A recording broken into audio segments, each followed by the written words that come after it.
Jeremy, and happy Monday to you. Obviously, you can tell, as always, I'm excited, and I hope you're ready for a big week as well. But let me tell you why I'm so excited.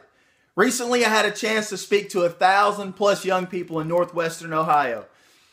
And to tell you that I was blessed by every single one of them is an absolute understatement. We talked about daring to do more, taking risk on a consistent basis, staying excited as you're pursuing your goals, your dreams, your aspirations, what it means to take action consistently, and then achieving momentum in your life. And what I mean by momentum is getting to a place where you're operating at your highest level of capacity, where life almost expresses itself through you. And because of the belief system that you have, because of the courage that you have, because of the conviction that you have, other people see that they can also pursue their dreams too. We talked about not only just dreaming, but dreaming big and dreaming in color, getting specific about the things that you want to do with your life and the things that you see in your future, but also being responsible and realistic enough to understand that there's going to be change, there's going to be hardships. But through the midst of all that, something happened at the end of my first presentation, and I realized before closing down that I needed to share something else with them, something even more real, if you will. Not to make light of what I'd already shared, but something told me to speak to them about how valuable they are, the fact that their life is priceless.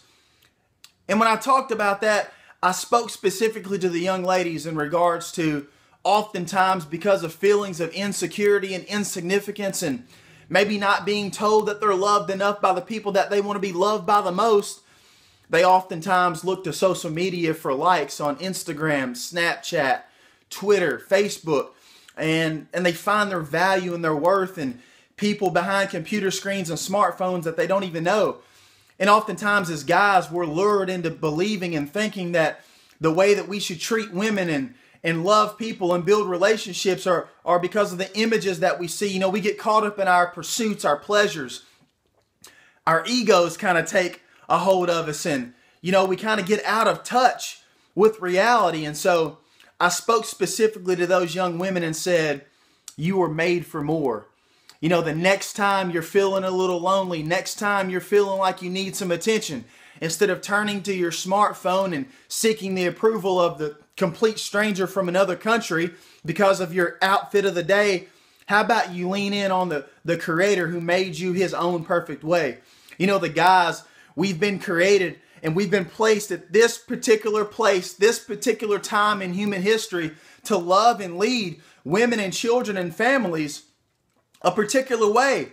We've been endowed a particular responsibility that we don't need to take lightly. And I spoke to those guys and said, listen, if I knew back then what I knew now, it would have saved me a lot of hardship, right? It would have saved me a lot of trouble. I probably wouldn't have hurt the people that I hurt and damaged the relationships that I damaged, but I'm thankful for God's grace. And so in closing today, I want to encourage you to ask yourself, where am I finding my value? Where am I finding my value? Who am I looking to affirm for me that I'm worth more? And so if we get in tune with that, if we really come to terms with the fact that we are invaluable in our Creator's eyes, you know, I believe wholeheartedly that everything changes for you and the world around you when you come to know how valuable you are. So I hope that tip today serves you well. And as always, dream is to do. Nothing happens until something moves. And if you're not having fun, you're not doing it right. I'll see you next time.